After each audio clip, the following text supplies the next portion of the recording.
Okay, welcome back to my channel. Now this video right here, this has been a long time coming. I've been wanting to do a lower body workout for the longest. Look at me rolling up my sleeve because I'm about to get to work, baby. Okay, so on my leg day, the first thing that I do when I hit the gym is I have to warm up. So I do hop on the treadmill to do this boxing drill that my boyfriend showed me, and I'm glad he did because this does help me with my agility and my balance. But in all honesty, you can come in and walk in between 3.5 to 4 miles per hour and do a light jog at 5 for 10 to 15 minutes, and that will warm you up just fine. So the next thing that I do is abs. I have to do abs before I do any heavy lifting as far as my regular workout, because if I don't get that out the way first, I'm too beaten, too tired at the end of my workout. I will literally walk out the gym without doing them. So I just get them in and get them out. So what I do is 3 sets of anywhere in between 25 to 30 reps of each exercise. So this is the reverse crunch on the decline bench. This second view is a different variation of that exercise that I do occasionally. So what I do next is I grab a 10-pound barbell plate, then lay on the mat. Now with this ab exercise, the count is pretty much like a 2 count. So what I do is I extend my legs out, then up, back out, then up again. That's 1. Then I go ahead and repeat that movement for 2. So I do that 15 times and that equals out to 30. So with this exercise, you are supposed to extend your feet 6 inches above the ground, but my abs are not as strong as they were, so I don't go all the way down all the time because I do not want to compromise doing the movement incorrectly and arching my back. So eventually I will build my strength back up. Now the next thing that I do is the bicycle kicks. Now, again, 25 to 30 of those each set. This footage is from my 3rd set. I was beat by then, and I still have one last exercise to do, which is the regular sit-ups on the decline bench.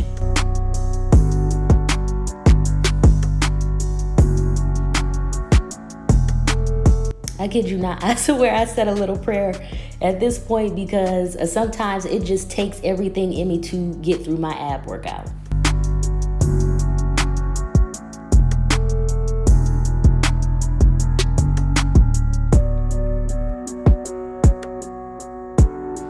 So if we tally up all that ab work, just doing 25 at the minimum, that's like 300 reps worth of ab work. So you know you got to get a good stretch in after that. So what I do is 3 different stretches, and I hold them anywhere in between 30 to 45 seconds. But it feels so good once I do this. It's such a relief.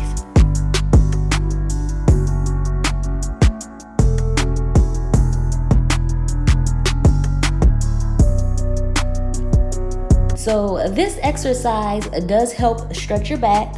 When you are doing some floor exercises for ab workout, you do use your back muscles, so you do want to make sure that you offer a stretch for your back as well.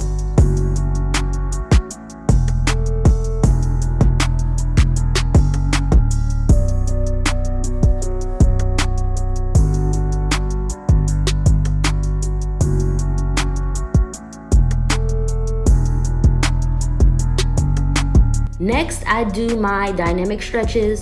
This helps me prepare my muscles for the heavier weights that I'm going to be lifting. I did create a video on dynamic stretching and the importance of it. Most people don't do it before they lift heavy. It is very important that you incorporate some sort of dynamic stretches in your leg day routine, especially if you are going to be lifting heavy. So I'll link that here, and I highly recommend that you check that out. It does cover all the other exercises that I did. So here you see me changing my shoes, and let me tell you why. I did a little research and I found out that Converse shoes are actually a really good shoe to lift in. So apparently they have a flatter sole, So it allows you to keep your feet planted more firmly so that you are able to push through your heels when you're doing those compound movements as far as say the squat or the leg press. And that was good for me because on that leg press, my shoes were sliding forward and the tip of my toe was pressed up against my shoe, and that was painful.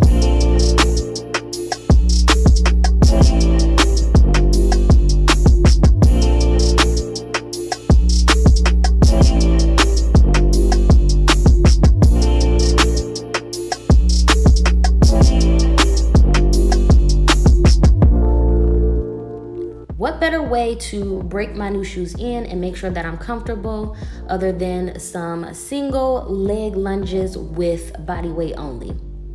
So here I do 3 sets of 20 each leg. Want to make sure that I warm my quads up for the exercises that I'm going to do. Also, I want to make sure that my form is right. So as you can see here, I lose my balance easily. Like, it's ridiculous. I almost like legit fell over. So I want to make sure my form is down correctly and my stabilizers are strong before I add any weight to that particular exercise.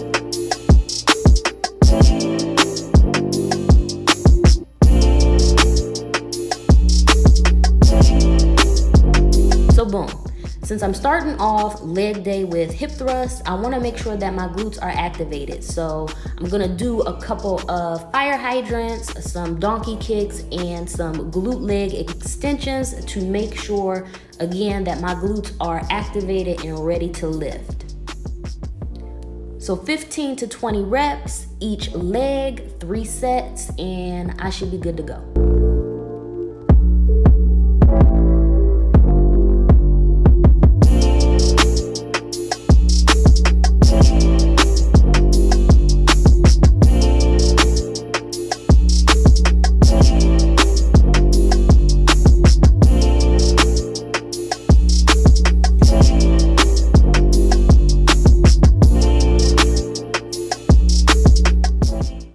Purchased my own barbell pad from Amazon.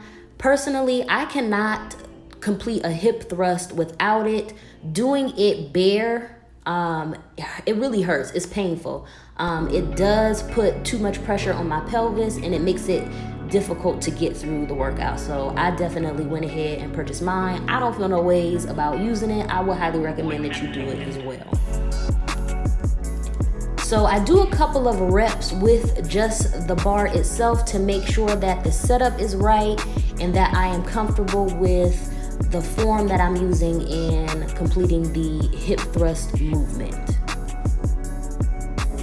So I highly recommend that you plan out your exercises prior to you going to the gym. That way you know exactly what you're doing and what weights you lifted last time, as far as if you had to do a drop set, etc. You know exactly where you are.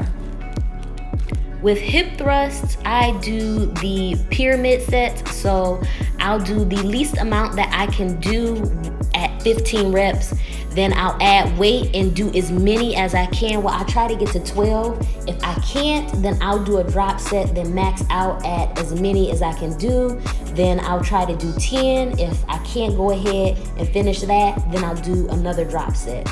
As soon as I'm done, I'll hop down on the floor and do my glute bridges. So I'll do 30 reps of that.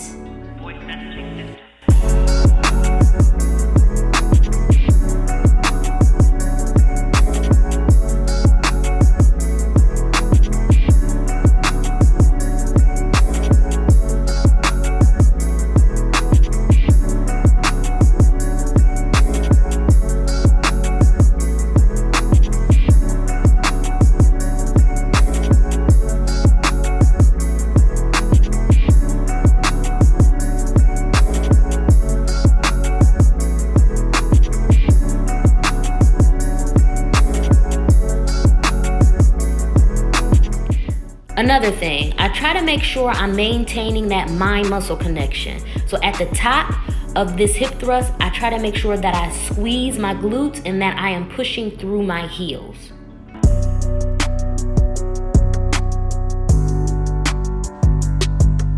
So, perfect example of a drop set. I could not execute the hip thrust and keep my form at this weight. So I went ahead and took off the 25 pounds and replaced them with 10 and got right back to it. So I don't want to wait too long in between that set. I want to keep that momentum. So as soon as I dropped those weights, dropped that set, I got right back to it. And now I'm back doing my 30 glute bridges.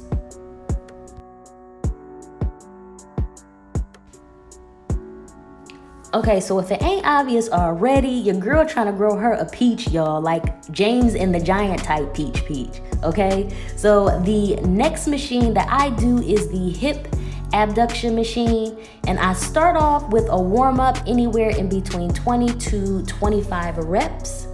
Then, of course, I hop right on over to the hip adduction machine and do the same thing.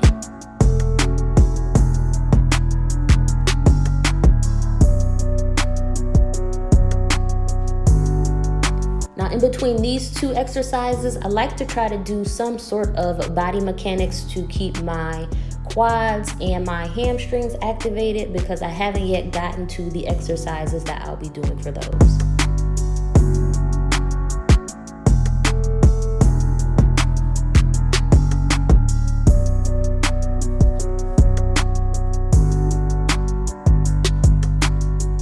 So with the sets and reps for the hip abductor and hip adductor machine, it's the same for the hip thrust for me. I do the pyramid sets, starting with 15 at the least amount of weight that I can do, then the 12 and the 10, doing any drop sets as necessary. Now, the experience that I had on this hip adduction machine is I started off and then I realized, whoa, wait a minute, this is too easy. So I went ahead and adjusted the weight to be higher, as you can see right here. So I definitely encourage you to take any opportunity to challenge yourself and push yourself. Do not miss that opportunity. Definitely go up in weight if you feel like what you're doing is too easy. Baby, your girl done caught a glimpse of herself in the mirror, and I guess I have to really say that I am really loving what I see, and this has been a really successful workout thus far, so I'm happy. Back to work now.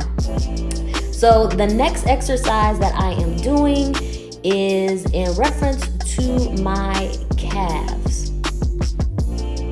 So I'm doing the seated calf raises, and I'm trying to make sure that my setup is correct. I want to make sure that I have that 90-degree angle, and I found it. So with these, I do 3 sets of the pyramids, but it's a little higher with this one. I do 25, I do 23, and then I do 20.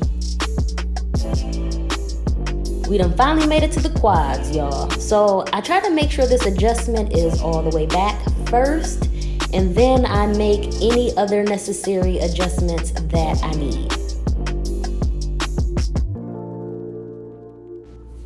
So remember I told y'all I was having issues with this leg press in my toes, right? So I always kick my heels on the back of the machine right there, just to make sure that my heels are all the way back in my shoe. Then I proceed to lift. Now, as you can see, I lift my head up, but I was mindful and realized I did it and immediately put it back. But I try to keep my butt planted firmly in the seat and my head on the headrest so that I can have a good form. Now, you want to make sure that you do not completely lock out your knees in this exercise. You do not want to do that. But you want to make sure that your legs become parallel with the plate that your feet are on, and remember to push through your heels. So I do pyramid sets with this as well, 15, 12, and 10 with my feet apart. Then I go ahead and do it with my feet together, same thing. 15, 12, and 10, and increasing the weight each set.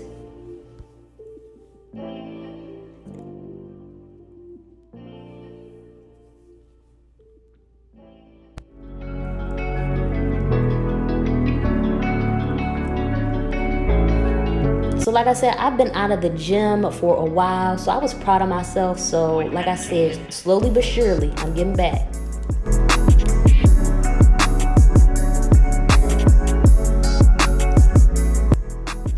Next up are the RDLs, Romanian deadlifts. Now, I just want to show you how important it is to squeeze at the top. I know it's not the prettiest thing in the world, but if you want to build glutes and hams, it's definitely necessary.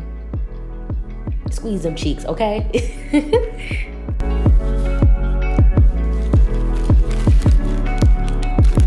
Okay, I know it's been long, but I really appreciate you sticking with me this long throughout the video, but we're almost done, I swear.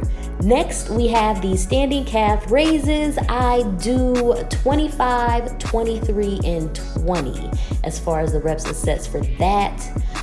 The next thing we have is the lying leg curls, okay? Same thing with this.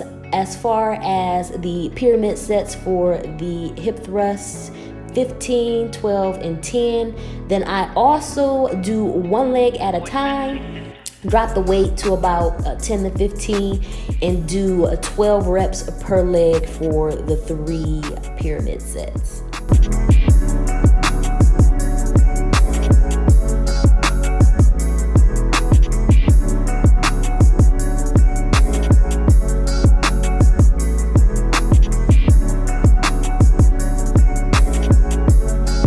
Okay, so this is the point in my leg routine where it started to get real for me.